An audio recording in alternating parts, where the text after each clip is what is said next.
vamos a comenzar hablando de lo que es las bases, ¿no? Entonces, bueno, esto es lo que vamos a tocar, ¿no? Primero un poquito de las bases para entender un poco las epilepsias, después las diferentes definiciones dentro de lo que abarca qué es una crisis, cuando es una crisis no epiléptica, las epilépticas que se separan en motoras, no motoras, ¿no? Que también se van a clasificar dependiendo de su inicio, dependiendo del factor desencadenante, ¿no? Ahí tenemos bastantes puntitos que tenemos que reforzar. Después la clasificación según Lilae, última del 2017, que también es importante para saber abordarlas, que ha variado a lo largo de los años, desde 1981 al 2014, y ahora el 2017 han habido algunas variaciones que tenemos que reforzar. La parte de la presentación clínica, ya ahí vamos a hablar ya de aspectos clínicos, que ya tienen que tener como base los conceptos, y el aspecto de las bases que siempre es importante, ¿no? Bueno, síndrome epiléptico, lamentablemente, eso lo había mucho. No vamos a tocar porque, bueno, eso es un grupo un poquito más avanzado, ¿no? Eso ya es para temas en sí de cuando hablemos de la clínica de la epilepsia. Cómo abordar una primera convulsión, eso sí es bastante importante, ¿no? Y el término de lo que es un estatus epiléptico. Luego vamos a hablar de los fármacos antiepilépticos, que más que nada tienen su acción tiene que ver mucho con el mecanismo por lo cual se produce la leptogénesis, ¿no? Que es cómo es que se provoca una epilepsia, ¿no? Y bueno, el abordaje terapéutico en general de las epilepsias, que ya es el último aspecto que vamos a evaluar dentro de los aspectos generales. Uy, ¿qué quiere decir algo? Ya, bueno, entonces vamos a comenzar hablando de lo que es las bases para la epilepsia. Hay que entender algo. Hoy tenemos nuestro cerebro, recordar que nuestro cerebro tiene diferentes puntos de donde comienza una determinada acción y que todo está formado por diferentes redes neurales. Ya, antiguamente se hablaba de esta hipótesis localizacionista, no me acuerdo bien cómo se pronunciaba la palabra, que basada en estas áreas de Brotman, que espero que se acuerden de sus clases de neuroanatomía, teníamos que específicamente una parte del lóbulo frontal se encargaba del movimiento de la mano, otra del movimiento de la cabeza, otro del movimiento de las piernas, otro con la parte de la sensibilidad, otro para la olfacción, otro para el gusto, ¿no? Eso es bajo el concepto localizacionalista que tiene que ver con que hay áreas que se especifica del cerebro que funcionan de esa manera. Luego existía el movimiento holístico que decía que el cerebro trabaja como un todo, ¿no? Y bueno, que sí, que hay áreas específicas, pero todo se interrelaciona. Actualmente ya se habla de lo que son las redes neurales, que sí, tenemos determinados nodos en nuestro cerebro que tienen, que son los puntos de partida de diferentes focos, pero todo está interconectado por redes neurales, ¿no? Ahí tiene que ver toda la parte de la corteza blanca, ¿no? De la sustancia blanca, mejor dicho, que tiene que ver, de la sustancia blanca que tiene que ver con las redes axonales y que todo se interconecta, todo se interconecta. Entonces vamos a comenzar entendiendo que yo puedo tener una lesión, una noxa en una parte del cerebro que puede producir dos tipos de lesiones importantes a recordar.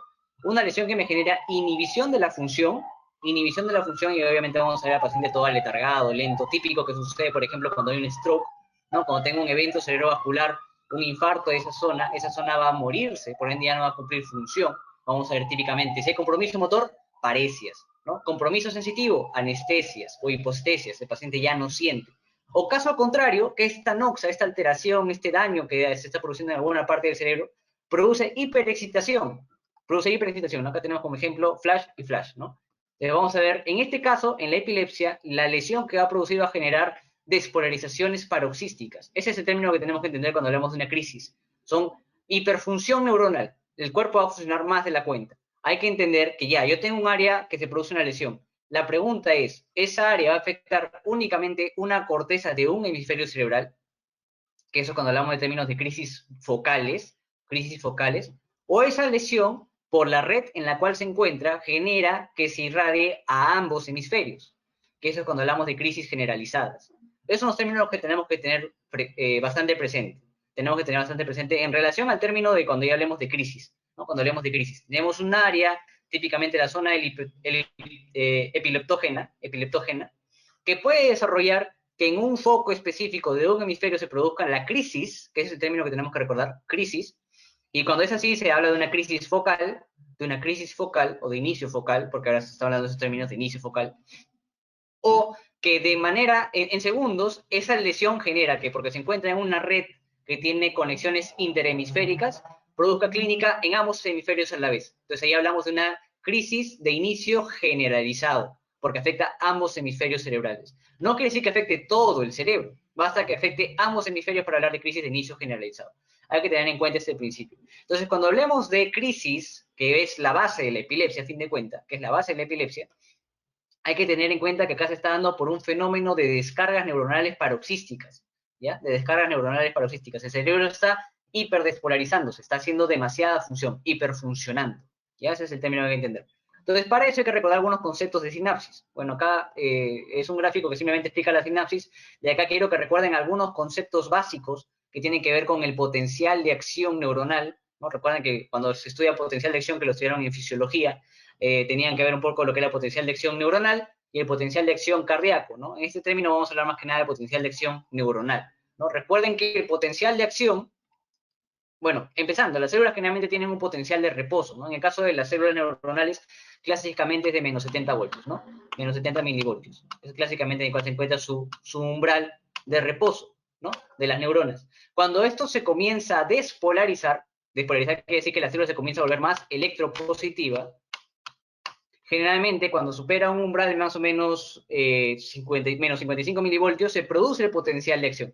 Pero ¿cómo una célula se comienza a cargar de cargas positivas? ¿Cómo comienza a llenarse de cargas positivas? Bueno, se abren unos canales de sodio. Y ese es un punto importante que hay que recordar. Los canales de sodio, recuerden que el sodio es el principal catión extracelular. Cuando se abren, ingresa. Como ingresa una carga positiva, vuelve más positiva la neurona. Como vuelve más positiva la neurona, esta carga negativa de reposo comienza a elevarse hasta producir un potencial de acción que va a transcurrir a lo largo de toda la neurona, ¿ya? A lo largo de toda nuestra neuronita. Eso hay que tener en el principio, ¿no? Eso hay que tener en el principio. Recuerden que ya viene desde el soma hasta todo lo largo del axón. Hasta todo lo largo del axón. A este nivel tenemos otros canales muy importantes, ¿ya? Que son los canales de calcio voltaje dependientes. Como su nombre dice, son canales de calcio voltaje dependientes. Este potencial de acción que está llegando va a permitir que recién estos canales, por voltaje positivo, abra estos canales y de esta manera el calcio entre. ¿Qué importancia tiene el calcio en las neuronas? El calcio en las neuronas permite que las vesículas que contienen los neurotransmisores puedan ser liberados al espacio sináptico. Y así, una vez liberados los neurotransmisores al espacio sináptico, puedan ser captados por la siguiente neurona, la neurona postsináptica, y dependiendo del neurotransmisor liberado, sean neurotransmisores activadores, ¿no? Clásico, el principal neurotransmisor que activa, ¿cuál es? En el contexto del sistema nervioso central, no se olviden, el glutamato, ¿ya? El glutamato es el principal neurotransmisor excitatorio, ¿ya? Principal neurotransmisor excitatorio. ¿Y quién inhibe? ¿Y quién es el principal que inhibe? Y por eso también tenemos neuronas intermedias, más o menos este nivel, imaginando que hay una neurona intermedia. Que cuando se despolariza puede liberar ¿qué cosa? GABA. ¿Ya? No se olviden de eso. Son los dos principales neurotransmisores que no se pueden olvidar en este contexto. Los GABA que inhiben a la neurona y los glutamato que la excitan. ¿Cómo así? El glutamato actúa sobre los receptores de NMDA, ¿no? O AMPA también hay otros receptores, ¿no? El N-metil de aspartato. Y eso permite, ¿qué cosa? Que entre sodio. Recuerden, ¿qué pasa cuando entra sodio? Sodio tiene carga positiva, ¿ya? Sodio tiene carga positiva. Como tiene carga positiva, ¿qué va a generar en la neurona? Que se despolarice. Y por ende se perpetúa. Sí, también. La acetilcolina sería un neurotransmisor activador. Pero el principal activador es el glutamato. El principal activador es el glutamato. La acetilcolina tiene más que ver con la parte de lo que es atención y memoria, ¿no? Para perpetuar aspectos de la memoria, ¿no? Eso tiene que ver más importancia en el lado, por ejemplo, de la enfermedad del Alzheimer, ¿no? Pero ahorita no vamos a tocar ese tema. Ahorita estamos más que nada enfocándonos en la función excitatoria de esos neurotransmisores que tienen importancia para la parte de la epilepsia. ¿Está bien? Ya. Entonces, en este contexto, el glutamato, con su receptor NMDA, permite que entre más sodio. Y el sodio tiene carga positiva. De esta manera despolariza y permite que el potencial de acción perpetúe, ¿no? Se transmita. En cambio, el GABA, los receptores GABA, clásicamente los receptores GABA, permiten la entrada de ¿qué? De cloro.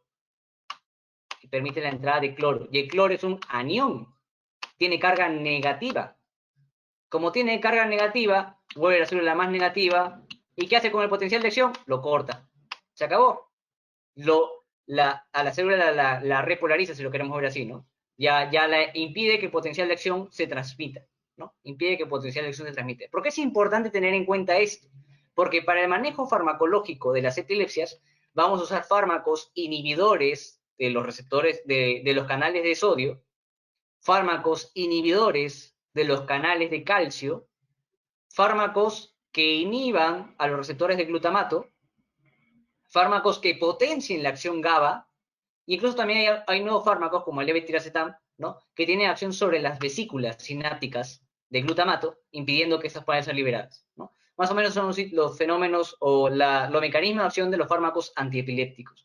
Por eso es importante recordar estos mecanismos. Que, bueno, esta es la forma más básica de más o menos entenderlo. Entonces, bueno, eso es más que nada las bases para entender la epilepsia y ahora sí vamos a entrar a lo que es aspectos clínicos. Entonces, hasta ahí me han entendido. Creo que han sido 5 minutos de bases, menos. No sé si por ahí puedan escribir algo. Si vamos bien por ahí. ¿Sí? ¿No? ¿Sí? ¿Vamos bien? Ya, perfecto. Entonces, ahora sí, ya viene lo bueno. Vamos a meternos a la clínica.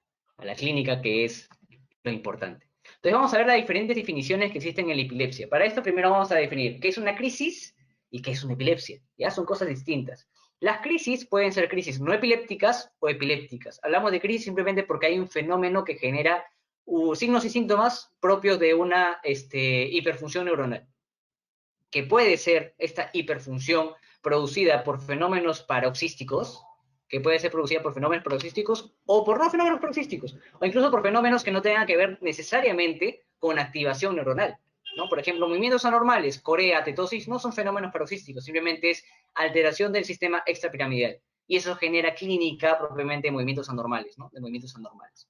La neuralgia trigémino, ¿no? La típica clínica de dolor, un dolor que clásicamente es paroxístico, sí, hasta ahí vamos bien, pero no es la típica hiperdespolarización que se produce en las epilepsias como tal. Simplemente es un fenómeno producido por activación autonómica, ¿no? Entonces no abarca ese grupo.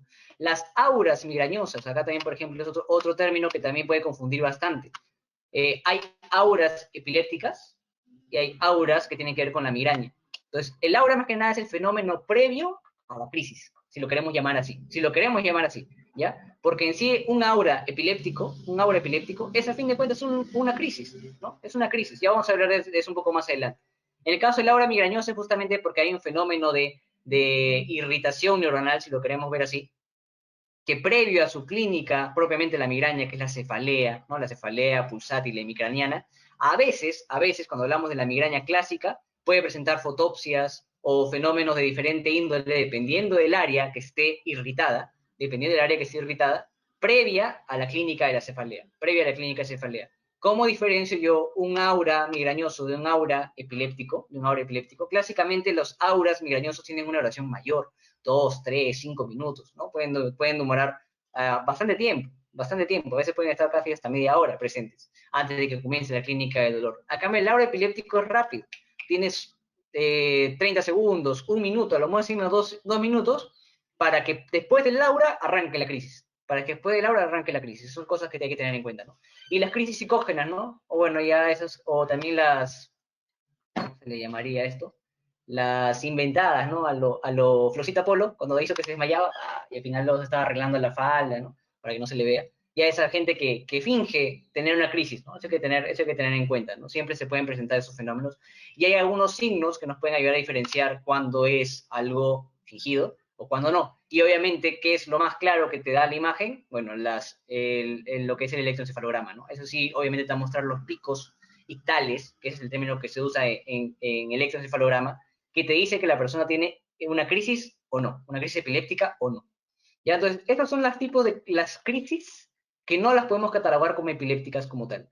¿Ya? Cuando hablamos de una crisis epiléptica, es el conjunto de signos y síntomas transitorios que se dan fisiopatológicamente por una descarga neuronal que es anormal por su intensidad, es mucho mayor, es por eso se da el fenómeno de hiperdespolarización neuronal, que típicamente son paroxísticas, en picos, ¿no? En picos, justamente por eso es lo que se suele ver en el electroencefalograma, ¿no? Los picos o picos ondas, ¿no? El típico fenómeno de punta onda o puras puntas, ¿no? Polipuntas. Esas son algunas cosas que tenemos que tener en cuenta, ¿no? Se dan por fenómeno de descargas neuronales paroxísticas. Eso es lo que se produce en una crisis epiléptica como tal, Se tiene que ver signos y síntomas con fenómeno de descargas neuronales paroxísticas para que hablemos de una crisis epiléptica.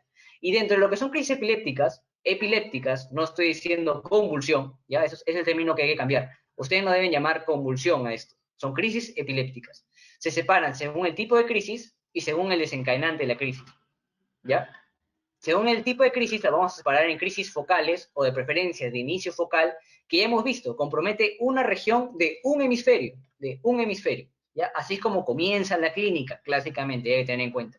De crisis generalizada, cuando compromete ambos hemisferios, no quiere decir la totalidad, pero ambos hemisferios, y de inicio desconocido porque tú no sabes cómo inició, no sabes cómo inició, tú ya lo encontraste y ya el paciente, incluso lo encuentras en fenómenos post-ictales, ¿no? Y el paciente ya te lo traen post-crisis, entonces tú no sabes qué ha pasado realmente. Y ahí viene la importancia que tiene hacer una buena anamnesis, ¿no? Tú tienes que preguntarle al familiar todo lo que ha pasado. Incluso preguntarle al paciente si recuerda algo de lo que pasó, porque también hay que separar dentro de las definiciones, dentro de lo que son crisis generalizadas, importante, compromiso de ambos hemisferios. Recuerden cuando hablaban de trastorno de conciencia, se pueden producir trastornos de conciencia por dos causas, o se compromete tronco encefálico, o se comprometen ambos hemisferios, ¿no? Es el concepto de fisio, ¿no? Concepto de fisiopato. Para que se produzca un trastorno de conciencia, ¿no? Para que se produzca un trastorno de conciencia tiene que producirse eso.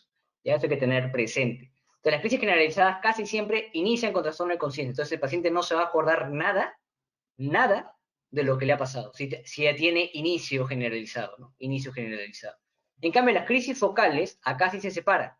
Si tienen conciencia retenida, o sea, la persona se acuerda de lo que le ha pasado, simplemente tiene un fenómeno de crisis, hay un área en el cerebro que está hiperexcitada, o no se acuerda, que son con alteración de conciencia, conciencia alterada, ¿no? Acá separamos las crisis focales, antiguamente llamadas crisis parciales, simples, cuando mantiene la conciencia sin alterar, o complejas, cuando tenía alteración de conciencia, ¿no? De eso vamos a hablar más adelante cuando hablemos de la clasificación según Lilar.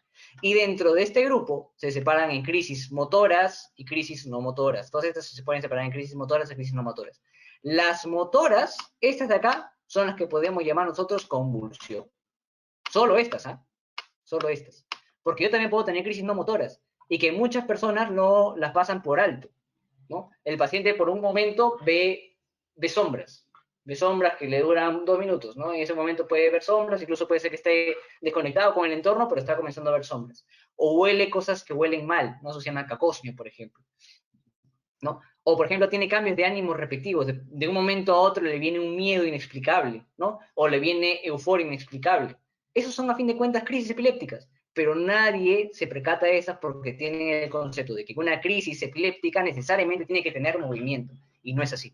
No es así. Sobre todo las crisis focales son las que pueden presentarse sin necesariamente algún cuadro motor, sino pueden venir con cuadros sensitivos, con cuadros sensoriales, con cuadros cognitivos, ¿no? Puede ser que por un momento la persona tenga dificultades para hablar, puede ser que por un momento la persona tenga incluso esto que le estoy mencionando, ¿no? Que vea sombras, que puede haber incluso personas, que escuche música donde no hay música, ¿no? Son fenómenos repentinos, ¿no? Fenómenos que son inexplicables. Y eso, a fin de cuentas, puede ser una crisis. Entonces eso hay que tener presente. Y muchas veces, esos son los que se conocen como las auras, ¿no? Las auras en el contexto de epilepsia. Porque empiezan así, y ahí es donde tú te das cuenta dónde está el foco epileptógeno. Ya, si tú sabes que la persona comenzó viendo luces, viendo sombras, ¿dónde está la corteza visual primaria? Lóbulo occipital. Entonces dices, ya, por ahí debe estar el foco epileptógeno, ¿no? La persona comenzó oyendo música. Entonces, ya, audición, área 41 de Brodmann, ¿no? Circunvolución de Hessel, no sé si se acordarán, en la parte del lóbulo temporal. Entonces, ya, ahí está el foco epileptógeno. Entonces, como les digo, acá en este grupo tenemos que tener bastante concepto de lo que es la neuroanatomía para saber más o menos dónde está el inicio. Pero hablando de términos de la epilepsia, esas son las cosas que tenemos que recordar, ¿no? Son las cosas que tenemos que recordar. Según los desencadenantes también la vamos a separar. Eso es importante que sepamos clasificarlas. Típicamente estas son las que llamamos crisis provocadas. Y acá tenemos las crisis no provocadas. Siempre tener cuidado con las precipitadas porque algunos consideran que las precipitadas también entran dentro del grupo de las provocadas. Pero incluso los epileptólogos usan precipitantes para buscar que la persona haga una crisis y de esa manera poder catalogarla como una epilepsia como tal, ¿no? Como una epilepsia como tal.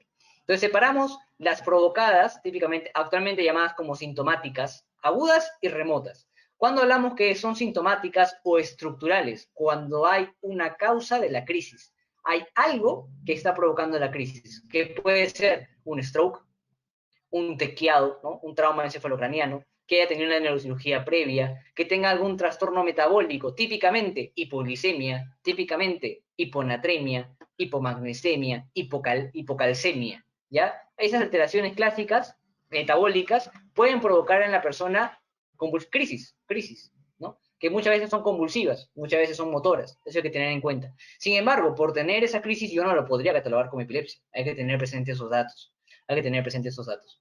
Clásicamente se dice que una crisis sintomática es aguda cuando el fenómeno, la causa que lo ha provocado, está en la primera semana, ¿no? Típicamente la convulsión se presenta en la primera semana de haber presentado el stroke, de haber presentado el traumatismo encefalocraniano, de haber tenido alguna neurocirugía, ¿no? Sobre todo lo que es el sistema nervioso central.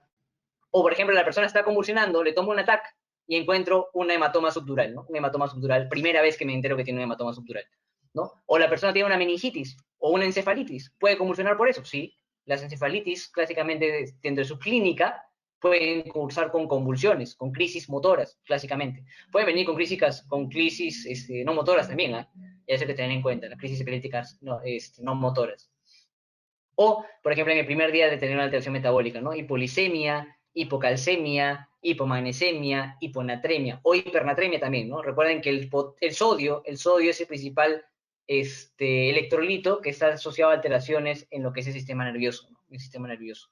Eso hablamos de clínicas sintomáticas, Espontánea, facilito, no hay nada, absolutamente nada, y la persona comenzó a tener una crisis.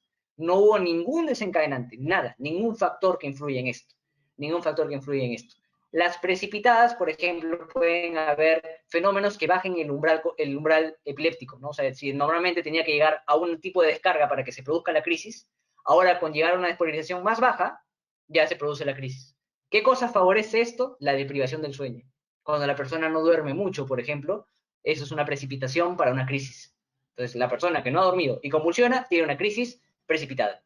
Igualito, personas embarazadas. Eso también es un precipitante para producir crisis, ¿no? Un precipitante para producir crisis. Son las típicas causas de crisis precipitadas, ¿no?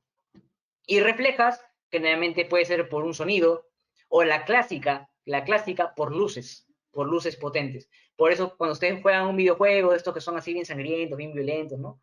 Siempre les sale el anuncio, ¿no? Este juego está prohibido para personas que sufren de epilepsia, tengan precaución, ¿no? Porque generalmente son chispazos de luces que salen, ¿no? Esas luces, en algunas personas, en las personas que tienen predisposición para hacer crisis por fenómenos luminosos, ya habría que tener ese cuidado, ¿no? Igualmente, la hiperventilación también es otro fenómeno reflejo que provoca crisis, ¿Y por qué es importante tener esto en cuenta? Porque para hablar de epilepsia, la definición conceptual es tener una predisposición duradera del cerebro, porque estamos hablando de un problema cerebral, para generar crisis epilépticas, o sea, para generar signos y síntomas transitorios por descargas neuronales paroxísticas, pero es por una predisposición duradera, ¿ya? Por una predisposición duradera del cerebro que generalmente tiene consecuencias neurobiológicas, cognitivas, psicosociales y sociales, ¿no? Por ejemplo, una persona con epilepsia generalmente se tiene prohibido manejar, porque imagínense que esté manejando, le venga una crisis en ese momento, ¡pum!, choca y mata a alguien, ¿no? Entonces hay que tener, por eso que hay que tener bastante precaución con estas personas, ¿no? Y a veces, muchas veces ha sido catalogado, ¿no? Se tienen ciertos prejuicios con los epilépticos. Antiguamente se creían que estaban malditos, ¿no? Que estaban poseídos, ¿no? Y lo mandaban a la hoguera, ¿no? Cuando estaban en los tiempos de la Santa Inquisición. Bueno, por suerte ya se conoce un poco más sobre esto, ¿no? Ya se conoce un poco más sobre esto, pero igual siempre se ha estigmatizado al paciente epiléptico, ¿no? Se ha estigmatizado al paciente epiléptico. Y para eso existe una definición operacional que desde 2014 es válida. Desde 2014 es válida esta definición operacional que tienen que tener en cuenta para catalogar a un paciente con epilepsia y por ende que requiera fármacos antiepilépticos. Estas definiciones principalmente se han dado para dar el manejo apropiado. Yo tengo que definir a mi paciente epiléptico para darle la terapia, ¿ya? La clásica, la que siempre se debe tener en cuenta es esta. 2 o más crisis espontáneas, que sabemos que es, o reflejas con intervalo separado de más de un día. Si yo tengo 2 crisis en el mismo día, eso sigue siendo una crisis única. Sigue siendo una crisis única, porque no es de un día y otro. Típicamente tiene que ser días, tiene que estar separado por lo menos por un día cada crisis. ¿Y por qué es importante tener en cuenta esto? Porque para que se produzca una crisis y luego se produzca otra crisis, ya hay una predisposición de, más o menos como el 60-80% de que vuelva a producirme otra crisis más. Y por cada crisis se produce una lesión, produce consecuencias neurobiológicas, produce consecuencias cognitivas. ¿Ya? Yo no voy a dejar que ese cerebro se funda, ¿no? se funda a lo largo de las convulsiones y ya la persona quede con lesiones, ¿no? Con lesiones. Por eso ya va a requerir tratamiento. Pero recuerden que tienen que ser crisis espontáneas o reflejas. Si la persona hoy día tuvo un SB y hizo una crisis epiléptica, y de acá a un mes tuvo hipolisemia, hizo una crisis epiléptica, eso no es una epilepsia, porque son crisis sintomáticas, son crisis provocadas. Yo no puedo considerar eso una epilepsia. Hay un fenómeno que la está provocando. No es porque el cerebro esté alterado, no es un trastorno neurológico, no es un trastorno del cerebro. Y esos son puntos importantes a tener en cuenta. De ahí, la siguiente que se toma en cuenta es cuando hay un síndrome epiléptico. Cuando hay un síndrome epiléptico. Hay diferentes síndromes epilépticos que, bueno, por temas que son temas mucho más profundos, ¿no? Por ejemplo, el síndrome de West, que se más que nada en los niños de 2 meses a 2 años, ¿no? El síndrome de Lennox-Gastaut, que es bastante complejo, ¿no? La crisis de ausencia, que eso sí vamos a hablar un poco de eso, la epilepsia de ausencia, que es bastante importante. La llamada petit mal, ¿no? La llamada petit mal. Son tipos de síndromes epilépticos, que hablamos de síndromes epilépticos porque abarca que se producen en una edad determinada, con un tipo de crisis determinada, con un patrón electroencefalográfico determinado y que por ende tienen un tratamiento y pronóstico determinado. Es un síndrome epiléptico, ¿ya? Y si la persona ya lo catalogue como un síndrome epiléptico, tiene una epilepsia, pues. Ya no hay más vuelta que darle. Ya no hay más vuelta que darle. Eso hay que tener en cuenta. Y último, se ha agregado esta definición, ¿ya? Que es tener una crisis espontánea o refleja, o sea, una nada más, no voy a esperar una segunda, pero la persona tiene riesgo de recurrencia alto, se dice que más del 60%, de producir otra crisis en 10 años, ¿ya? De producir otra crisis en 10 años. Yo no voy a esperar, a que tenga una segunda crisis, si yo ya sé que esa persona va a tener, tiene en sí esa predisposición para producir crisis. Yo tiene esa predisposición para producir crisis. Entonces, acá cuando eso vamos a hablar más adelante cuando hablemos de crisis únicas, ¿no? El manejo de la primera crisis. Cómo yo sé a qué paciente con una crisis ya lo voy a catalogar como epilepsia y a qué paciente con una crisis todavía no lo catalogo como epilepsia. Entonces, acá hay que tener en cuenta este puntito que ha generado bastante controversias, por lo cual para el 2017 ha tenido que haber algunos cambios en las guías. Entonces, así es como yo defino epilepsia. Esa es la definición de epilepsia. Y esas son las definiciones operacionales que no se pueden olvidar. Esto no se pueden olvidar, ¿eh? No se olviden. Hablamos de epilepsia resuelta, que también es otro concepto muy importante de tener en cuenta. Epilepsia resuelta, cuando la persona ya, el paciente que tiene un síndrome epiléptico, superó la edad del síndrome epiléptico determinado.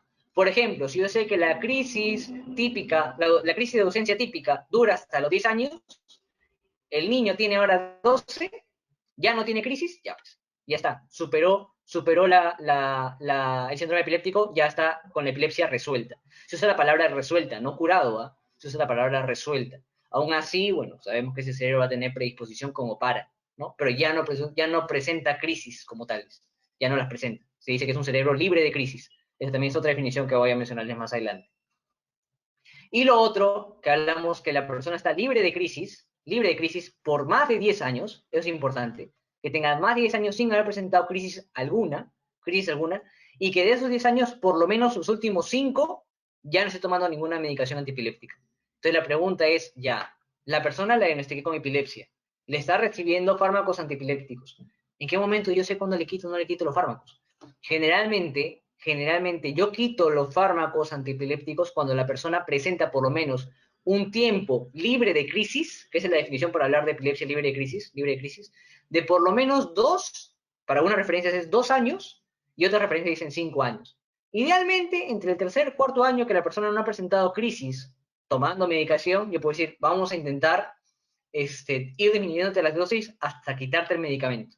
Te quito el medicamento y evalúo, espero que pasen 10 años, 5 años por lo menos sin medicación, para poder catalogarla como una epilepsia resuelta o no. Basta que le venga una crisis y se acabó. Ya no hablamos de epilepsia resuelta. Y otro punto importante es la epilepsia refractaria. Que es cuando ha habido fracaso a 2 fármacos antiepilépticos, que pueden ser en monodosis, por ejemplo, empecé dándole con uno, le subí la dosis y la crisis no paró y ya estaba llevando una dosis tóxica, dije, no, ¿sabes qué? Este fármaco ya no, le doy otro, llegué al máximo de dosis y las crisis no pararon, ¿ya? O incluso los combino y ni siquiera aún así para, ¿ya? Si usando ya 2 fármacos antiepilépticos de diferentes familias, para eso hay que saber el mecanismo de acción de cada una, en dosis máxima, y no mejora, no ha parado las crisis, o sea, no se llegó al fenómeno libre de crisis de por lo menos 2 años. O sea, si hablamos que la persona tiene crisis, en esos 2 años hablamos de epilepsia activa.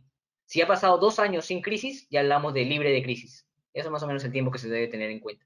Entonces, si vemos que la persona sigue con la epilepsia activa, a pesar de yo haberle dado ya 2 fármacos antiepilépticos, sea la epilepsia refractaria.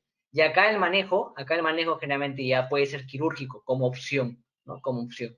O también puede ser manejos no quirúrgicos invasivos, por ejemplo, con lo que es la estimulación vagal, estimulación vagal, o incluso la dieta cetogénica, que principalmente su función se dio para la parte del paciente epiléptico, ¿no? Ahora lo usa la gente para bajar de peso, ¿no? La dieta keto, todas esas cosas que hablan, ¿no?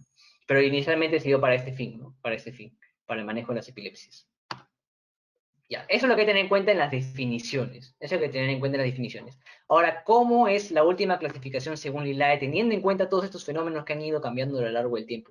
Antiguamente se decían crisis parciales y crisis generalizadas. No se tomaba en cuenta el inicio, únicamente se tenía en cuenta crisis que es parcial y crisis que es generalizada. No importa si esa crisis parcial luego se generalice, no importaban tanto esos aspectos. Ahora generalmente se separan crisis de inicio focal, o sea, se toma en cuenta el inicio y luego se puede evaluar si generaliza o no generaliza. Y la crisis de inicio generalizado. Esos son los puntos que hay que tener siempre en cuenta. Siempre hay que tener en cuenta eso. Y ahora se hace un refuerzo en esta parte de las crisis de inicio desconocido. Antes no se tomaba mucho en cuenta ese aspecto. Entonces, si la crisis de inicio desconocido, listo. Ahora la crisis de inicio desconocido tú ya puedes catalogarla. Quizás yo no sepa cómo inició, pero yo sí sé lo que vi. Vi al paciente con crisis tónica, vi al paciente con crisis clónica, o vi al paciente con espasmos, ¿no? Son algunas cosas que tenemos que tener en cuenta. Dentro de la crisis motora, convulsiva, ¿no? Hay que tener en cuenta esas diferencias. Recuerden que la convulsión es un término coloquial, no es un término médico como tal. El término es crisis, es el término que nosotros tenemos que recordar, ¿no? Si ustedes buscan en internet, ¿no? Traducción de seizure, ya eso es crisis, ¿no? No es convulsión, ¿no? Que es mal llamada. Mal llamada. Y no se olviden que también las crisis pueden ser no motoras, que esas son las no convulsivas, si lo quieren ver así, que son, por ejemplo, por cambios del ánimo, o por ejemplo, acá tenemos en la forma generalizada las típicas crisis de ausencia no motoras, ¿no? Las crisis de ausencia no motoras. Entonces vamos a hablar un poquito más de estas, un poquito más a fondo, pero primero vamos a terminar en este cuadro, que es la última clasificación que ha hecho Lilay. Entonces te separa de una manera vertical, cómo clasificar las crisis, pues a fin de cuentas, ¿no? Primero catalogo el tipo de crisis, si es de inicio focal, si es de inicio generalizado o es de inicio desconocido. De ahí lo siguiente es, si ya eso se cataloga como una epilepsia, lo clasifico según el tipo de epilepsia, si es focal, generalizada y focal o desconocida, ¿no? Ya cuando cumple los criterios de epilepsia que habíamos visto en la diapositiva anterior, ¿no? La definición de epilepsia. Y en el caso que tú cumpla, que está en una edad determinada, con un tipo de crisis determinada, con un electroencefalograma determinado, ¿no? Y que por ende va a tener un pronóstico determinado y un tratamiento determinado, hablamos de síndromes epilépticos. Cualquiera de estos, tengo que determinar la causa, la etiología, y también tener en cuenta las comorbilidades del paciente, ¿no? Siempre hay que tener en cuenta las comorbilidades del paciente para más o menos saber qué manejo se le podría dar a cada uno de los pacientes, ¿no? Eso siempre hay que tener presente. Pero acá es importante determinar la etiología. Antiguamente se determinaba la etiología en 3 grupos grandes. Solo habían 3 grupos grandes. El idiopático, que luego se le llamó genético, el sintomático, que ya abarcaba el estructural, el infeccioso, el metabólico, el inmune, y el desconocido, que es el antiguamente llamado criptogénico. Simplemente se separaban en 3 grupos. El idiopático, el sintomático y el criptogénico. ¿Ya? Sobre todo para hablar de síndromes epilépticos. Lo separaba de esa manera. Ahora se separan en cada uno de estos. Y puede ser que una crisis pueda tener causa estructural y genética a la vez, o pueda tener causa estructural e infecciosa a la vez, o causa estructural y metabólica a la vez. O sea, ya no es únicamente que tiene que estar abarcado en una única función, ¿no? en un único rango, ¿no? en un único cuadradito, ¿no? Ahora se pueden abarcar en diferentes grupos. Eso hay que tener bastante en cuenta, ¿no? Hay diferentes causas, incluso los síndromes epilépticos pueden ser genéticos o pueden haberse generado por patologías infecciosas que han dejado una lesión de base, o por patologías estructurales, típicamente, por ejemplo, por fenómenos hipóxicos isquémicos que se ven en los recién nacidos, que ya deja un área estructural dañada, que ahí empieza el foco epileptógeno, ¿no? Y viene con una clínica específica, dependiendo del diferente síndrome. Ahora vamos a hablar más que nada de la clasificación que nos separa de inicio focal, generalizado o de inicio desconocido, ¿no? El de inicio desconocido no vamos a hablar tan a fondo, vamos a hablar más a fondo en lo que son inicio focal e inicio generalizado. Recuerden que esto antiguamente se llamaba como crisis parcial y se separaba en crisis parcial simple, esta es la simple, cuando decíamos que el paciente tenía conciencia retenida o el paciente no tiene alteración de conciencia, o compleja, cuando está asociado con alteración de conciencia, ¿no? Que ahora simplemente le decimos con conciencia alterada, ¿no? Con conciencia alterada. Cualquiera de estas dos puede venir con este tipo de clínica, ¿no? Clínica motora o no motora, ¿no? Clínica motora, automatismos, clásico que van a ver, el paciente comienza a pestañear mucho, ¿no? O el paciente comienza a hacer como signos de rumiación, ¿no? O sea, como que se masticara, o se muerde los labios.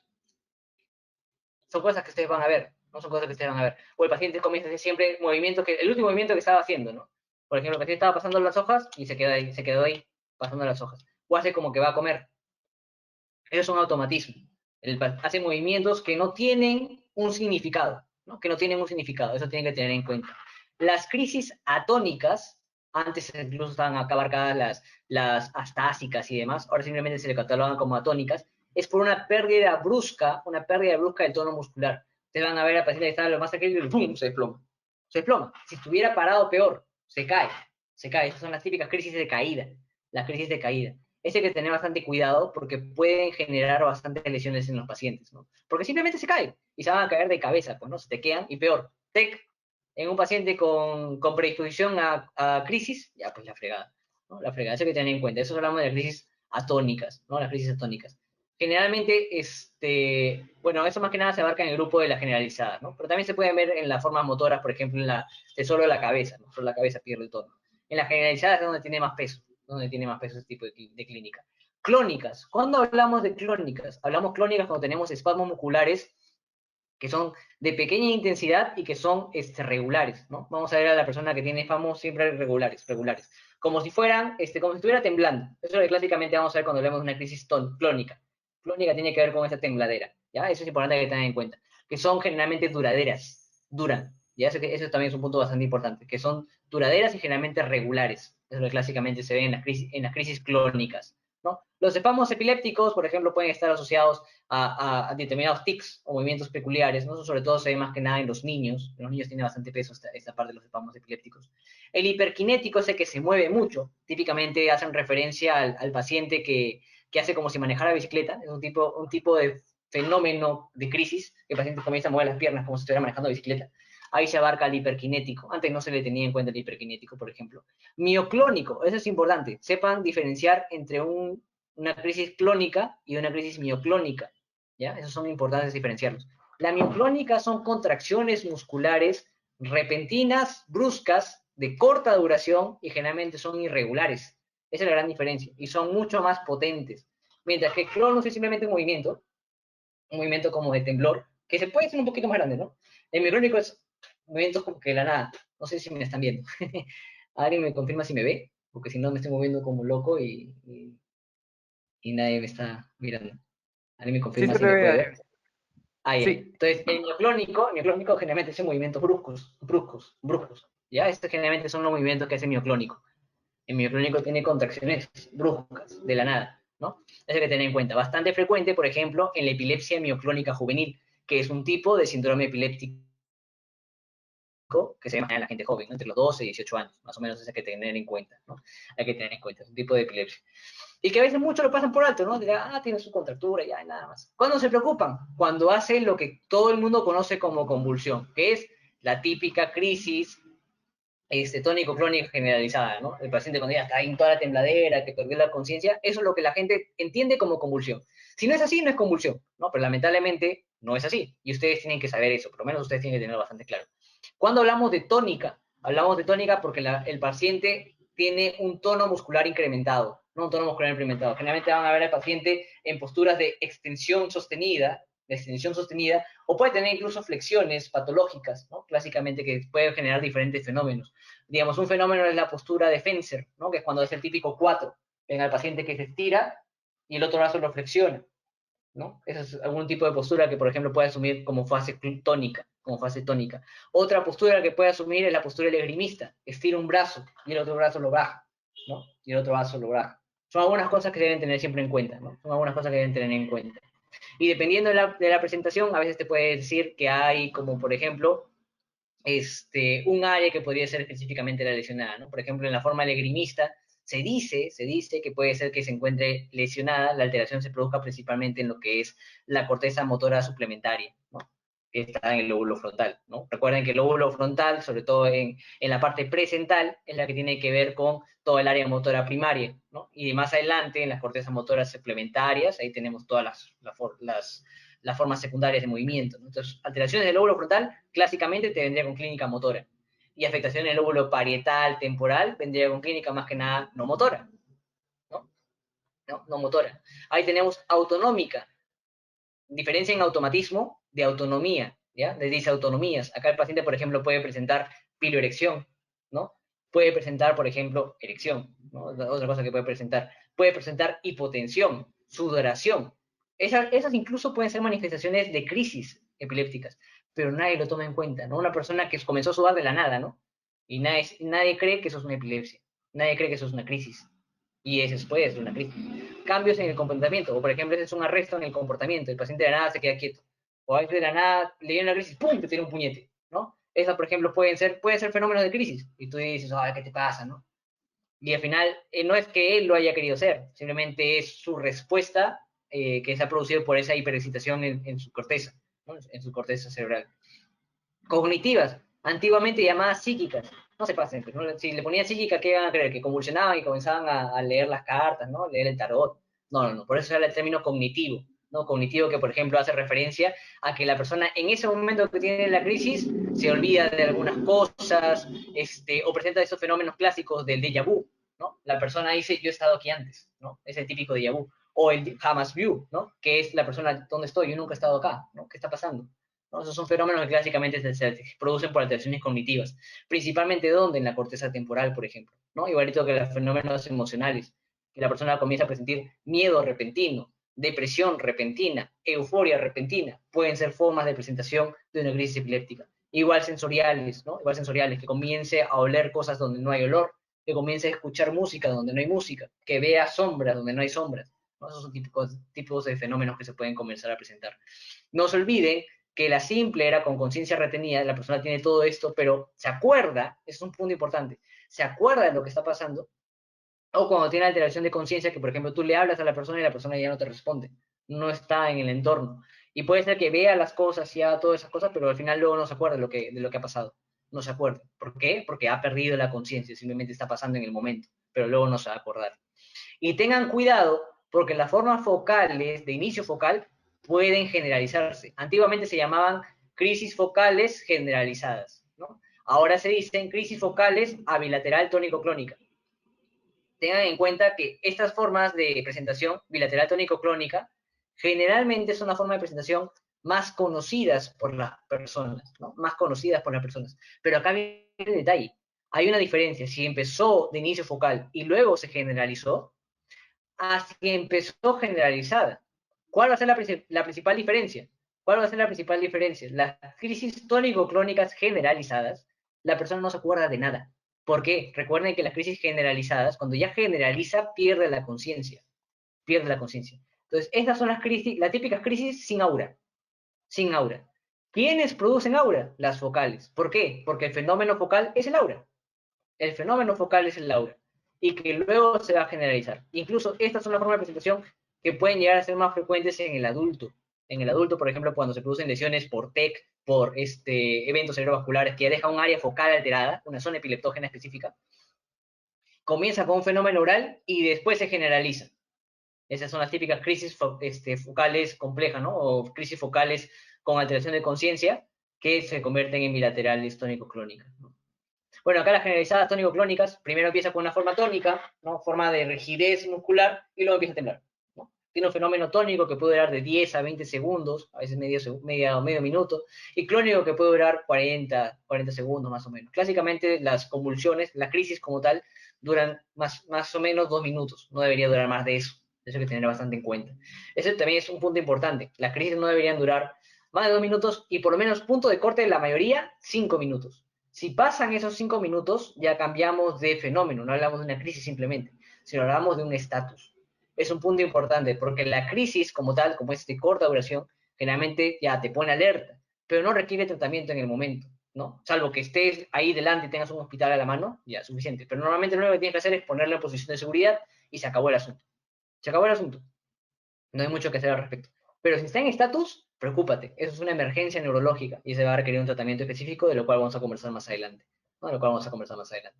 Bueno, la mayoría de estas ya hemos conversado, cómo es la clónica, cómo es la tónica, la mioclónica también. Acá hay fenómenos combinados, mioclónica, tónica, clónica. O sea, primero comienza así, luego se pone duro, y luego comienzan a hacer las convulsiones rápidas, ¿no? O mioclónica atónicas, esas son bastante peligrosas. Eso, por ejemplo, se ve bastante frecuente en el síndrome de Lennox-Gastaut, ¿no? Que es el síndrome epiléptico más severo de todos, ¿ya? El síndrome de Lennox-Gastaut, ¿ya? Que se ve más que nada en niños de más o menos 8 a 14 años, más o menos es la edad en la cual se puede comenzar a verlo. Eso hay que tener bastante en cuenta. Y las no motoras de ausencias, que esta es la típica crisis tónico-crónica generalizada, es la que se conoce como el gran mal. Este es el gran mal. Y este es el pequeño mal, ¿no? Son las más frecuentes y las cuales vamos a hablar más a fondo, ¿ya? De las cuales vamos a hablar un poquito más a fondo. ¿Ya? Y la de ausencia es la típica crisis que se observa en el niño, ¿no? Sobre todo la crisis de ausencia típica, ¿no? La crisis de ausencia típica, que se presenta más o menos entre los 2, bueno, 2, 3 años, hasta los 10 máximo, ¿no? Hasta los 10 máximo, en el cual clásicamente el niño está haciendo alguna actividad y de un momento a otro se desconecta. Puede tener la mirada hacia arriba, puede tener un pequeño espasmo palpebral, ¿no? Pero nada más. Y dura 10 segundos, cortita, cortísima es la duración de esa crisis, y luego retoma su actividad como si nada le hubiese pasado. ¿Y por qué es como si nada le hubiese pasado? Porque la persona está inconsciente, no sabe lo que le pasó en ese momento. Se olvidó, simplemente es un lapsus en su memoria, lo cortó y sigue como si no hubiese pasado nada. Pero obviamente el papá se preocupa, ¿no? Dice, oye, ¿qué le pasó a mi hijo? De la nada estaba leyendo y en un momento otro se conectó. Ya no me respondía ni nada. Estaba jugando y en un momento se conectó. Entonces, esas son las típicas crisis típicas. Las atípicas son las que generalmente sí ya se ven en el niño mayor de 10 años, por ejemplo, ¿no? Que pueden presentar ciertos espasmos un poquito más marcados. Eso ya dice, ay, eso es medio atípico, ¿no? Y clásicamente, las crisis típicas, que es parte de un síndrome epiléptico, en el electroencefalograma presentan fenómenos de punta onda, que es punta y una ondita, de más o menos de 3 Hz. Este es calculado. 3 Hz es lo que tiene que durar. Bueno, ya, esos son términos de electroencefalografía. ¿Qué quiere decir 3 Hz? Que en un segundo hay 3 de estos complejos. 3 de estos complejos. Y el atípico generalmente tiene también este complejo de punta onda, pero que dura menos de 3 Hz, ¿no? Eso es clásicamente lo que se debe tener en cuenta. Y así son algunos fenómenos que se deben siempre tener en cuenta. Y ya el no clasificado, bueno, ya pues es que no sabes ni cómo inició, ni reconoces nada de lo que has visto, ¿no? ¿Por qué? Porque la persona no te puede detallar qué es lo que observó, ¿no? Simplemente, por ejemplo, lo encontró planchado en el piso, ya está en su fenómeno posital, y no vas a saber qué tipo de crisis era, porque el paciente no te lo va a poder identificar. Bueno, acá les dejo unos enlaces, ya les va a mandar, ya les van a pasar las clases. Eso, por ejemplo, del ILAE, que ahí te explica un poquito de cómo es cada una de la clínica de cada una. Y esta de acá, por ejemplo, te va a servir cuando tengas un paciente con crisis única, y si quieres saber si ya lo puedo catalogar como epilepsia o no, porque habíamos visto en la definición, esta de acá, que teniendo una crisis, si yo observo que el paciente tiene riesgo de recurrencia alto, ya lo puedo catalogar como epilepsia. ¿Cómo sé ese riesgo de recurrencia? Ya puedo usar esta herramienta, ¿no? Que es una herramienta de predicción, que igual no es algo que sea avalado del todo por el ILAE, pero existe, así que ya se puede usar, ¿no? Se puede usar como referencia. Dentro de lo que es la presentación clínica de la crisis, bueno, dependiendo del grupo etario de una causa determinada, por ejemplo, en 0 a 2 años, principalmente por causas de hipoxia, ¿no? De hipoxia isquémica, encefalopatía hipoxia isquémica, clásicamente que se puede ver, por ejemplo, en el prematuro y demás, ¿no? Por alteraciones en trabajo de parto, en metabólica, por hipolisemia, hiponatremia, por meningocefalitis, o crisis febriles, que bueno, eso también es una clase aparte, que ahorita no lo vamos a detallar por cuestiones de tiempo. En los niños de 2 a 12 años, generalmente son más idiopáticas. Acá se metan los diferentes síndromes genéticos, ¿no? Los diferentes síndromes genéticos, ¿no? Hay que tener en cuenta. O también las crisis febriles. Ya las crisis febriles también se puede observar en este grupo etario.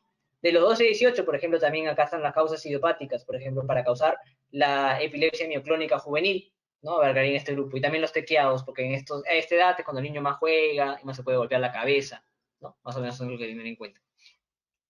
En los adultos jóvenes, la principal causa de crisis es generalmente por TEC, ¿no? Están manejando motos, se caen, se golpean la cabeza, o no sé, pues se fueron a un quinceañero, se bronquearon con alguien y ¡pum! Un sillazo en la cabeza, ¿no?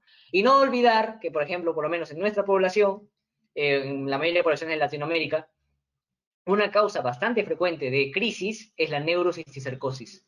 Eso no se olviden. Paciente que tiene crisis acá en Perú, igual vas a pedir una imagenología para descartar que sea neurocisticercosis, ¿no? En el adulto, ya adulto que todavía no es adulto mayor, ¿no? Generalmente vamos a ver que la principal causa es tumoral. La principal causa es tumoral, ¿no? Igual necesitamos una imagenología para tener al respecto. Y no olvidarse también que una de las causas más frecuentes del adulto mayor es el evento cerebrovascular, ¿no? El stroke es una causa bastante frecuente de crisis, ¿no? Pero sería un tipo de crisis sintomática. Y hay otras causas, ¿no? Degenerativa, por ejemplo, que también puede generar crisis en algún momento, ¿no? Crisis en algún momento. Este más o menos es la estructura básica de las crisis, que pueden venir con una fase oral, pueden venir o no con una fase oral. Recuerden, ¿cuáles vienen con la fase oral? Las que comienzan con inicio focal, porque el inicio focal es el aura en sí, ¿no? Y dependiendo del área que se afecte, dependiendo del punto de inicio, va a venir con una clínica específica. Por eso es importante que recuerden, por las áreas de Brodmann o por efectos de los lóbulos, la función que cumple cada uno, la función que cumple cada uno. Son aspectos importantes que deben tener en cuenta. Después ya viene la fase ictal como tal, ¿no? La fase ictal como tal, ¿no? La fase ictal como tal, que por ejemplo puede venir con crisis tónicas, crisis clónicas, crisis tónico-clónicas, ¿no? Dentro de lo que es la crisis convulsiva, si lo quieren llamar así, que ya sabemos que son crisis motoras, ¿no? Crisis motoras, es la definición tal cual. Luego generalmente viene un fenómeno posictal, para eso recuerden que esto generalmente dura menos de 2 minutos, y máximo debería durar 5, no debería esperar más de eso, no debería esperar más de eso. En la definición actual de estatus, se habla de ese tiempo. Antiguamente la definición clásica es 30 minutos, pero es mucho, pues. Eso ya vamos a hablar más adelante. Luego viene el fenómeno posictal, que generalmente es cuando el paciente ya se encuentra así planchado, ¿no? Ya le pasó la crisis y todavía está medio con la conciencia un poco alterada, va a estar confuso, puede estar deprimido, puede presentar dificultades para hablar, ¿no? Se puede presentar incluso un fenómeno de paresia del miembro donde empezó la crisis, ¿no? Del miembro donde empezó la crisis.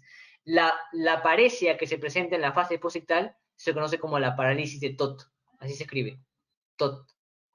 Si yo encuentro en un paciente con un fenómeno posictal esta parálisis de TOT o paresia del miembro, de algún miembro en especial, yo ya puedo decir que esa crisis era inicio focal. Es lo que ya puedo decir de antemano, que esa crisis era inicio focal. Y justamente donde empezó la clínica motora, es con donde ha dejado la lesión. Entonces yo digo, ya, si el paciente tiene debilidad en el brazo derecho, la crisis empezó con alteración en el brazo derecho. Puede ser una crisis sensitiva, una crisis motora, y que luego se generalizó, ¿no? Eso, por ejemplo, son algunos puntos que debo tener presente. Y luego hay fenómenos intelectuales, ¿no? Intelectuales que ya me separan entre una crisis y otra, que bueno, lo ideal es que eso yo lo pueda evitar o alargar con los fármacos antipilépticos, ¿no? Con los fármacos antipilépticos. Bueno, acá les dejo un cuadrito donde más o menos te dice qué función cumple cada área. No se olviden que el área frontal tiene como principal función la parte motora, que es el área 4, ¿no? El área motora primaria, y también tiene que ver con la parte cognitiva, no se olviden también de esa parte. La parte cognitiva, la parte de la conducta, tiene que ver con la corteza prefrontal. Ya la corteza prefrontal tiene que ver también con la parte de la conducta de la persona, ¿no? O sea, alteraciones de la conducta también se pueden dar por afectaciones de la corteza frontal, ¿no? Del lóbulo frontal. Y no se olviden que acá tenemos también en la parte tremular el área de Broca, área 44, ya eso no se pueden olvidar, que tiene que ver con la expresión del lenguaje hablado, ¿no? La expresión del lenguaje, mejor dicho, solo la expresión, porque también puede ser lenguaje escrito, en lo que es el área de Broca. Parietal, no se olviden que acá principalmente vemos la parte somatoestésica, ¿no? Tenemos el área somatoestésica primaria, 3, 1, 2. Entonces, si la persona viene con la clínica de parestesias, tú dices, ya, puede ser parietal, no puede ser parietal. Temporal, tengan cuidado con lo que es la parte auditiva, tengan cuidado con alteraciones en lo que es memoria. Por ejemplo, en la parte temporal puede ser un motivo por el cual una crisis focal pueda tener compromiso de conciencia, ¿no? Porque por ahí nomás puede afectar, por ejemplo, área hipocampal, el sistema límbico, y ya la cosa se vuelve más grave, pues, ¿no? Por eso generalmente compromiso temporal que es bastante frecuente, no se olviden que el compromiso temporal es bastante frecuente, son típicas causas de crisis focales complejas, crisis focales con alteración de conciencia o antes llamadas crisis parciales complejas, ¿no? Crisis parciales complejas. Igual alteraciones emotivas, ¿no? Que la persona tenga, euforia repentina, miedo repentino, esas crisis emocionales o afectivas generalmente son causa, son alteraciones temporales principalmente, ¿no? Son alteraciones temporales. Y acá una de las causas más frecuentes, por ejemplo, de crisis temporales es por fenómenos de esclerosis hipocampal, ¿no? Producen el fenómeno de epilepsia temporal mesial, ¿no? Que es una causa bastante frecuente que requiere manejo generalmente quirúrgico, ¿no? Por ejemplo, son algunas cosas que tenemos que recordar. Entonces, diferentes fenómenos por las crisis focales se pueden llegar a producir, ¿no? La mayoría de estos pueden venir incluso como un fenómeno de fase oral. Entonces, la fase oral generalmente está asociado a fenómenos de crisis focales que hay que tener en cuenta. Y el fenómeno posictal, generalmente vamos a ver al paciente con dolor de cabeza, miedo, confusión, y no se olviden de esto, la parálisis de TOT, que ya me dice que ha tenido un inicio parcial, Eso hay que tener bastante en cuenta. Acá vamos a ver algunos videitos. Ahora. Así.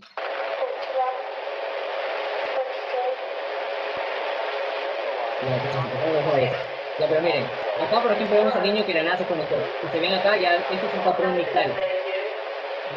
En ese momento, ya el niño ya recuperó el centro y regresó a su forma normal, ¿no? Como unos alfa betas, ¿no? Es una crisis de ausencia. Y acá está en su fase ya clónica, porque está comenzando a presentar movimientos. Y bueno, acá describen que la niña no va a recordar nada de lo que está pasando porque es una típica crisis tónico-clónica generalizada, o sea, de inicio generalizado. Un punto importante a tener en cuenta es preguntarle a la persona si se acuerda de algo. Si en este caso, por ejemplo, la niña no se acuerda de nada, yo ya puedo decir, esa es una crisis tónico-clónica de inicio generalizado.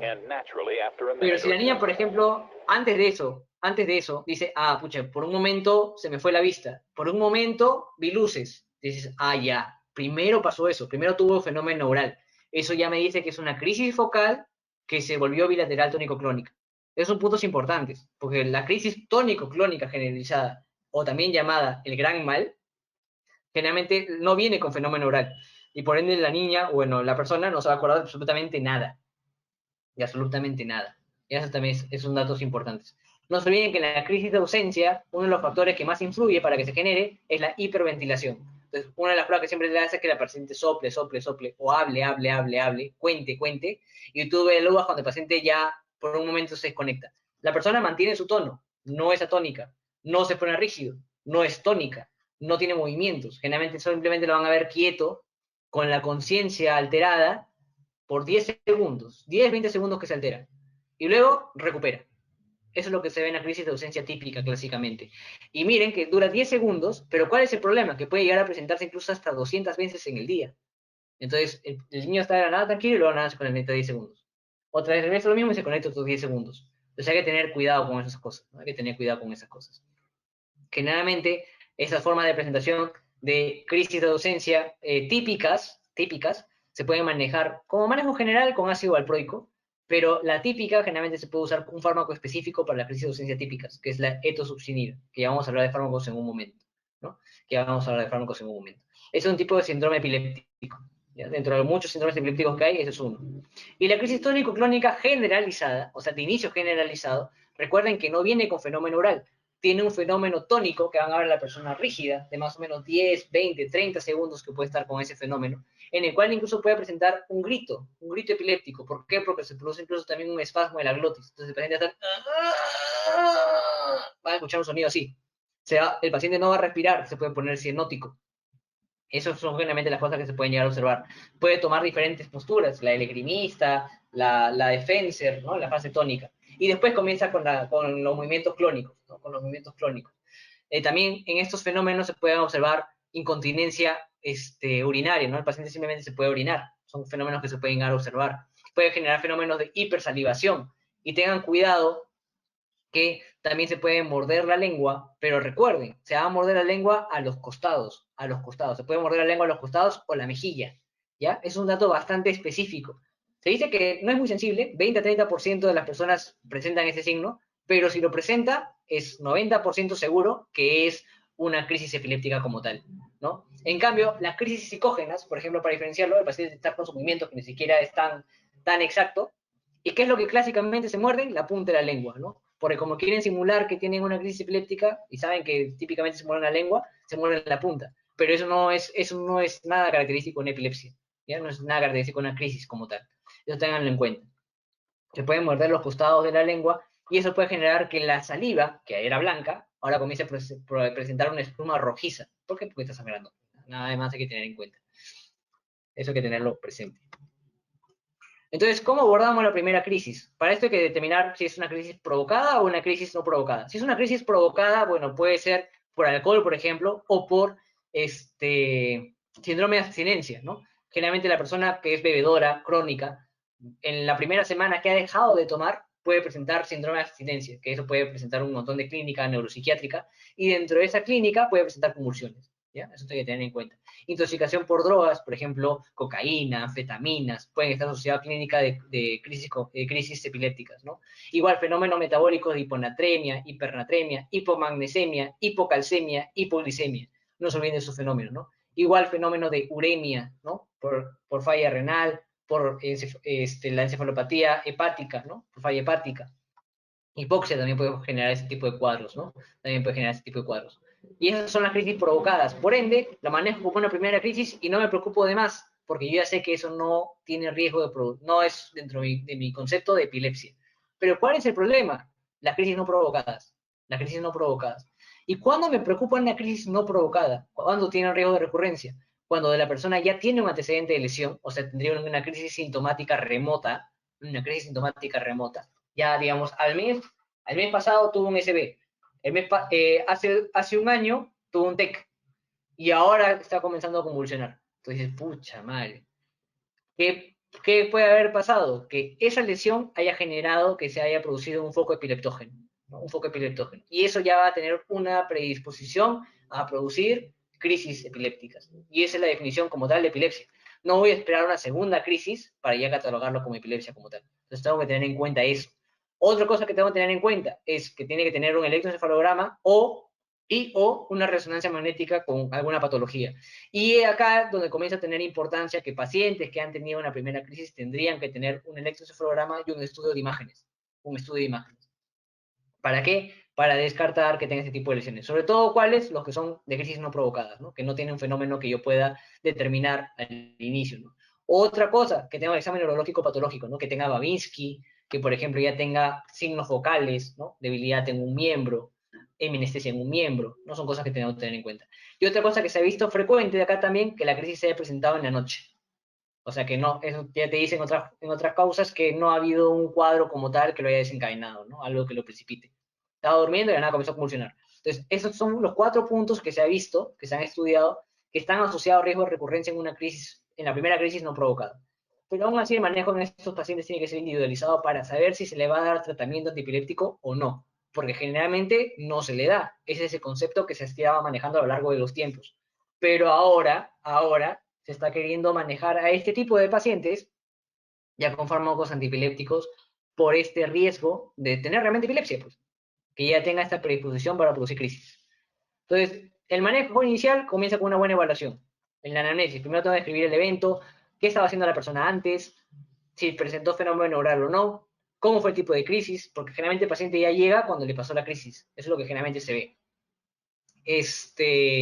Entonces generalmente ya te llega ya en fenómeno posictal, evalúo al paciente para ver, por ejemplo, si tiene alguna clínica focal, son cosas que siempre tengo que tener en cuenta, si ha tenido eventos previos de cualquier índole, ¿eh? Y ahora que sabemos que no solo tiene que ver con crisis de motora, preguntarle si antes había estado viendo lucecitas, ha tenido sus fenómenos, como por decir, puede ser que este haya sido no su primera crisis, ya ha tenido crisis antes. Son fenómenos que debo tener en cuenta. Medicación que haya consumido, consumo de algunas sustancias, por ejemplo, cocaína, anfetamina, son cosas que debo tener en cuenta.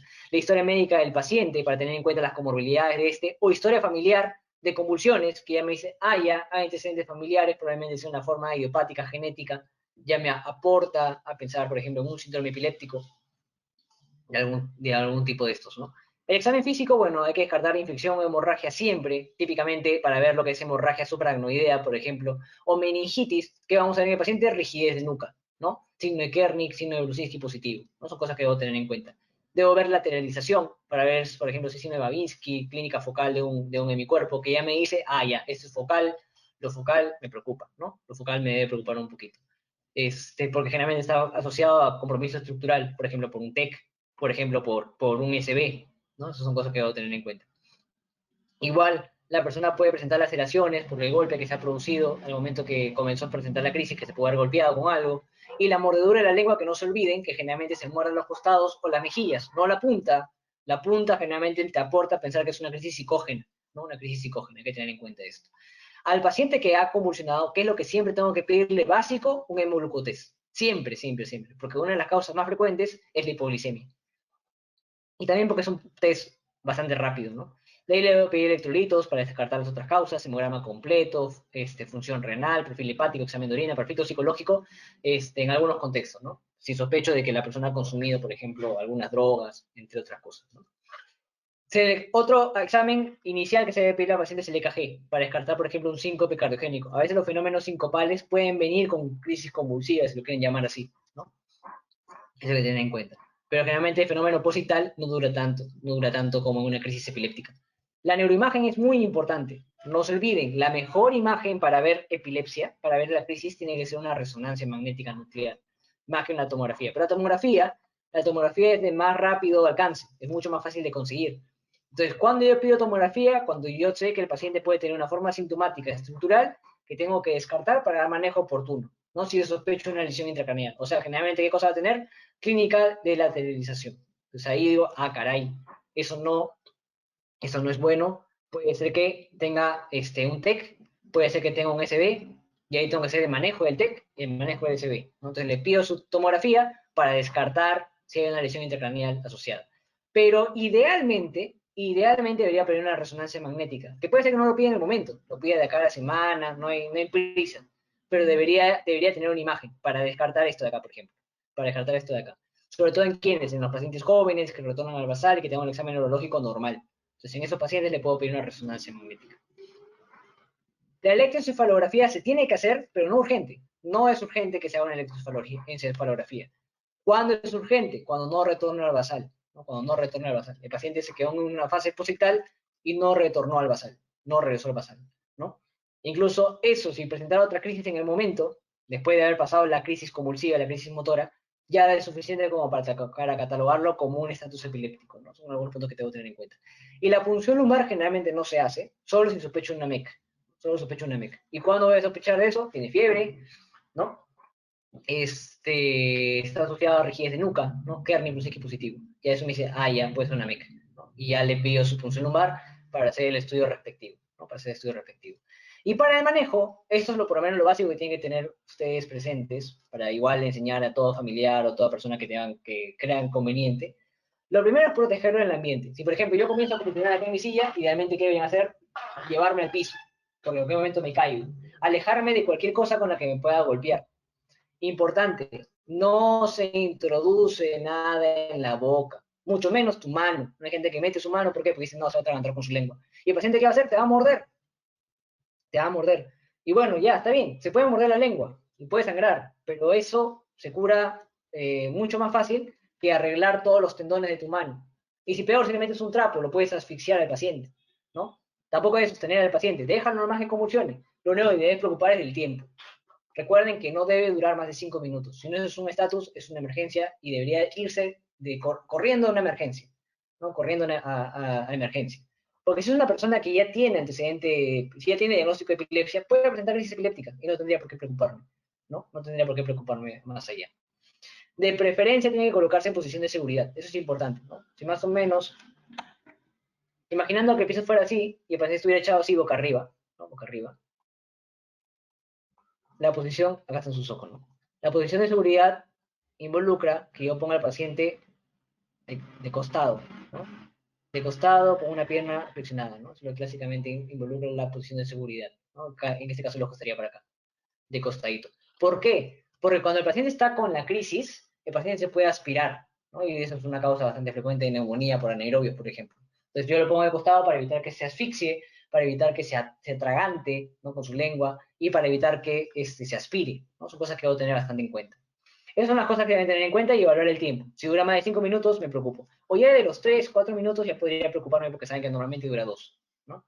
Normalmente dura 2 y ya sería motivo como para mandarlo de emergencia volando, porque eso sí va a requerir tratamiento médico como tal.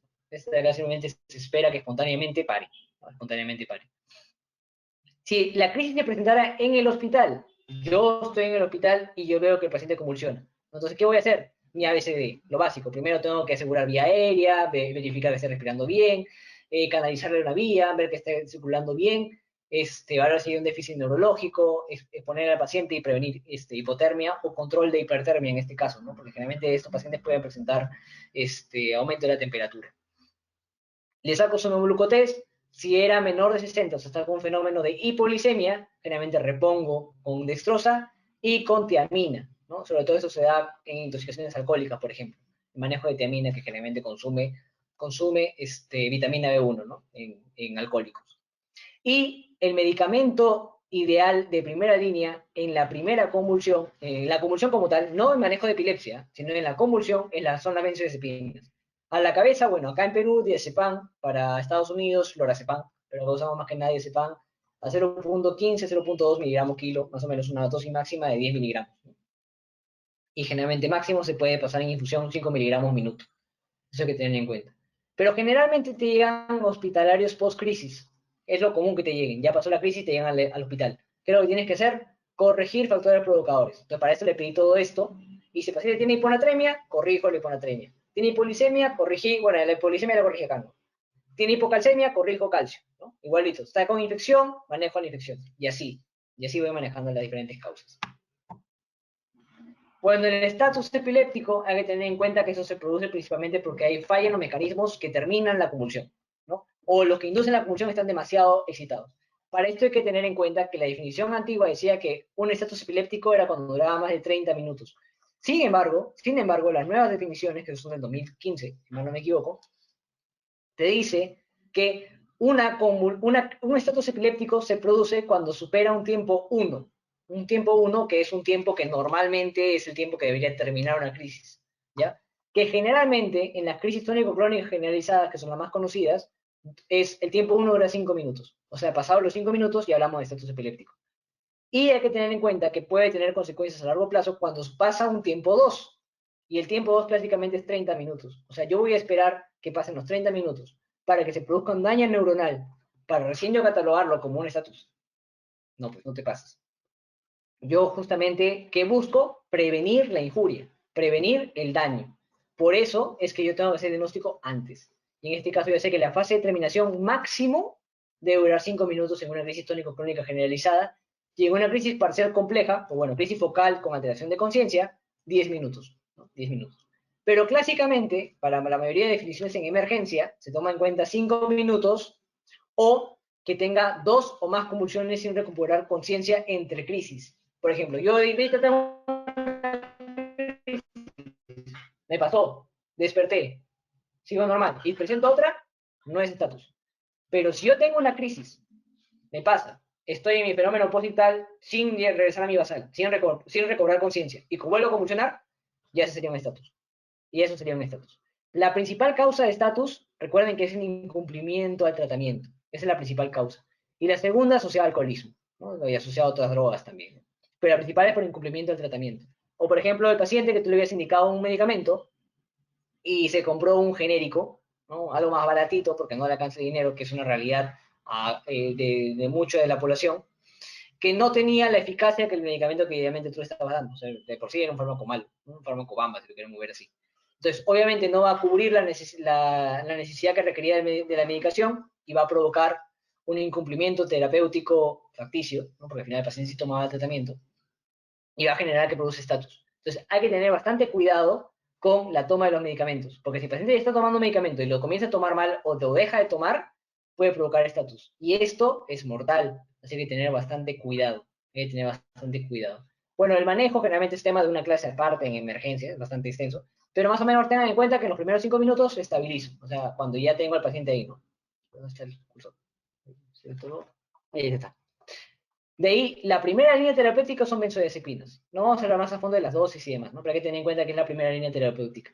La segunda línea terapéutica generalmente es fenitoína y puedo usar como otra alternativa ácido valproico y levetiracetam, ya que son otros medicamentos antiepilépticos. Pero generalmente damos fenitoína, que es, clásicamente se conoce como epaminización. Generalmente puedo repetir la segunda terapia hasta la primera hora, eso hay que tener en cuenta, o puedo ya comenzar a dar fenobarbital, y cuando pasa la hora, o cuando no revierte con el manejo de la primera línea, que son benzodiazepinas, o la segunda línea, que es la fenitoína, ya se conoce como un estatus epiléptico refractario. Y eso de acá, ¿qué requiere? Que el paciente lo planches, lo manejes con anestésicos. Midazolam, propofol, pentobarbital. Miren que el midazolam, que es una benzodiazepina, acá se usa endovenoso.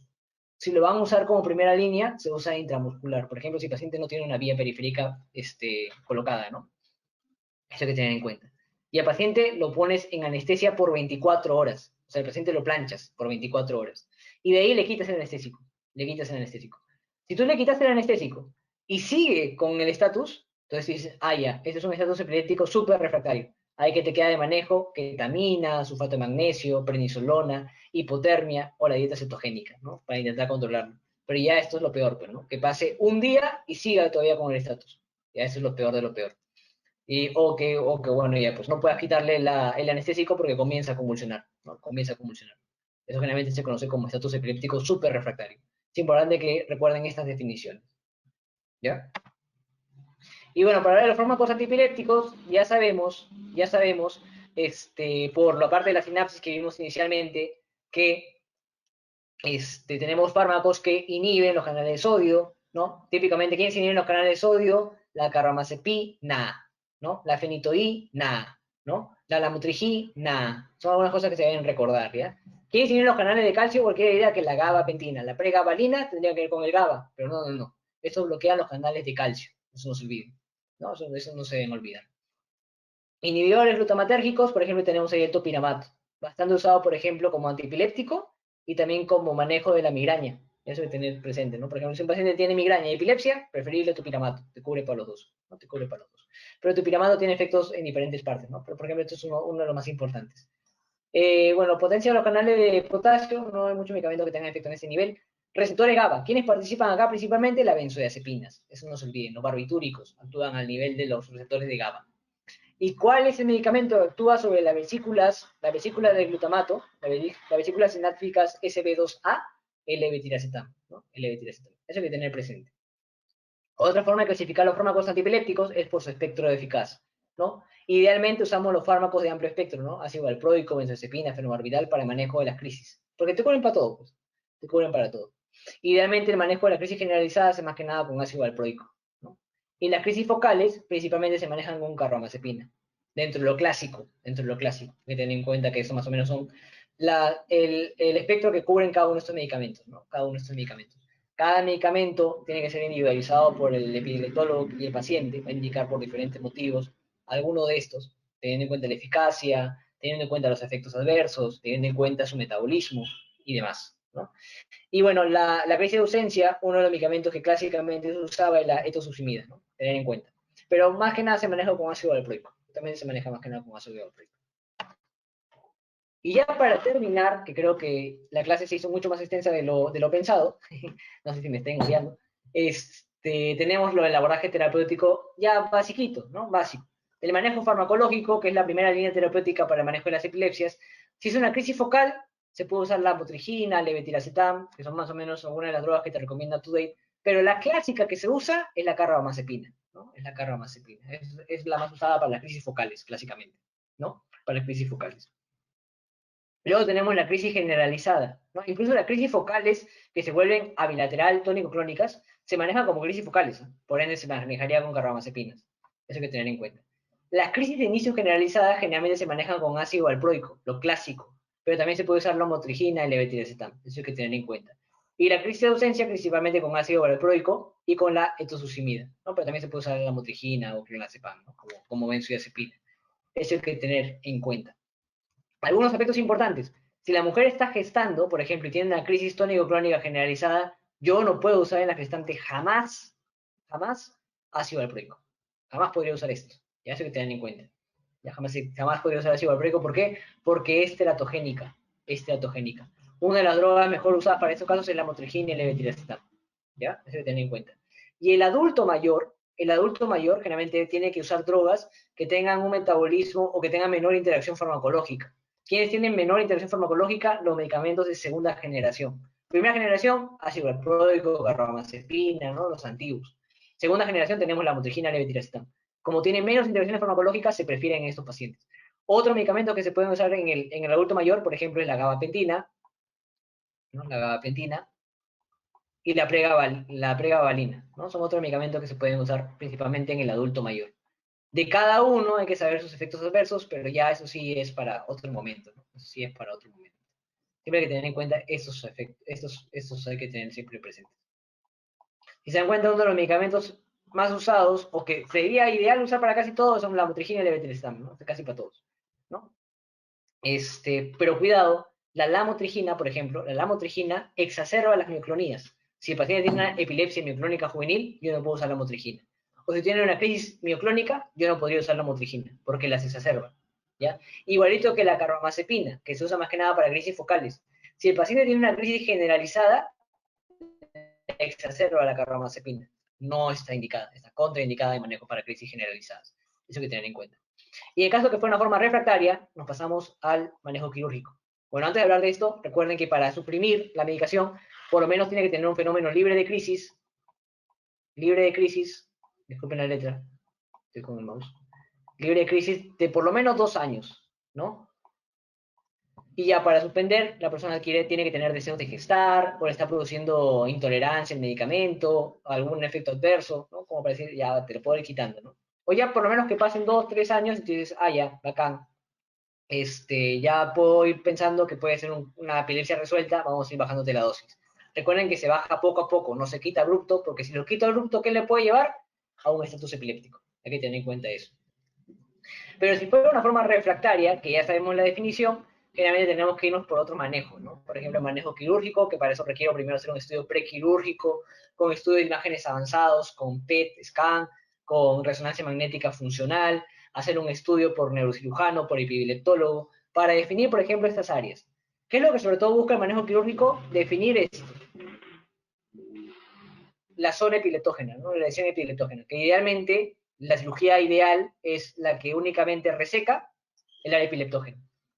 Pero también hay que definir todas estas estructuras, ¿no? ¿Cómo defino cada uno? Por ejemplo, la zona simpatogénica, ¿no? La zona simpatogénica es la que te da la clínica. Entonces, eso se define por clínica. La persona te dice, ah, sí, vengo, cuando viene la crisis, clásicamente presento olores inapropiados, ¿no? Entonces, ah, ya, entonces la corteza olfatoria está afectada, ¿no? El área olfatoria.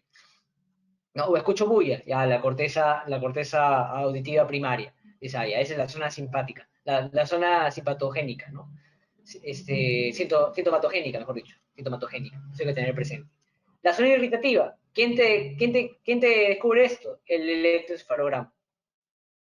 Cuando yo digo que una zona tiene zona irritativa, cuando tiene patrón ictal en los fenómenos interictales. O sea, la persona no tiene crisis, pero en el electroencefalograma marca que tiene fenómenos ictales, ¿no? Fenómenos ictales. A pesar de que no tenga clínica de crisis, a pesar de que no tenga clínica de crisis. Está en estado intercrisis, pero tiene esta área todavía irritada, ¿no? Por electroencefalografía. Eso hay que tener en cuenta. La zona de inicio, por ejemplo, eso también te lo puede decir la electroencefalografía, ¿no? La electroencefalografía es la que te dice la primera zona que presenta los fenómenos ictales, o también por clínica se podría guiar un poquito. Y esta del déficit funcional te lo da la clínica, ¿no? Tú evalúas qué lesiones está dejando en el cuerpo, ¿no? Idealmente tú deberías resecar esto, y también por resonancia magnética funcional, yo tengo que saber, por ejemplo, si por acá está el área de Broca, si por acá está pasando la parte motora, ¿no? Si por acá pasan los haces motores. Para el momento que yo reseco, tener bastante cuidado de no tocar esas estructuras, porque si no al paciente lo voy a dejar paralítico, lo voy a dejar afásico, sin que pueda hablar y demás. ¿No? Tengo que tener cuidado con esas cosas. Y yo evalúo, si es una cirugía viable, la saco, cirugía viable. Y si no, no lo opero. Y hago el manejo no quirúrgico, que puede ser con estimulación vagal, que es como ponerle un marcapasos, pero al cerebro, ¿no? O lo otro es la dieta cetogénica, que es otro manejo no quirúrgico para las formas refractarias, ¿no? Para las formas refractarias. Generalmente un 5% de las epilepsias pueden tener manejo quirúrgico, y una de las cosas que más se maneja acá es la esclerosis hipocampal. Entonces, generalmente, ¿qué se hace? Se saca la parte la parte anterior del lóbulo temporal. Es una de las cirugías que más se hace frecuentemente, porque acá es donde está principalmente la lesión. En el hipocampo y parte de amígdala cerebral, ¿no? Y ya, lamento haberme extendido un poco. De por sí la clase de epilepsias es grande. En términos de epilepsia se crearon un montón de cosas. Para la parte de la base es más que nada el comienzo, entender cómo funciona, definir los conceptos, y ya la parte de la clínica, como se han dado cuenta, es mucho más extensa, ¿no? Peor si lo complementan con tratamiento. Entonces eso es todo lo que les tengo que decir. Espero que les haya gustado la charla, los que siguen por ahí, que no haberlos aburrido. Les pediría que por favor nos sigan en nuestras redes, tanto Facebook como en Instagram, y bueno, eso sí, es todo.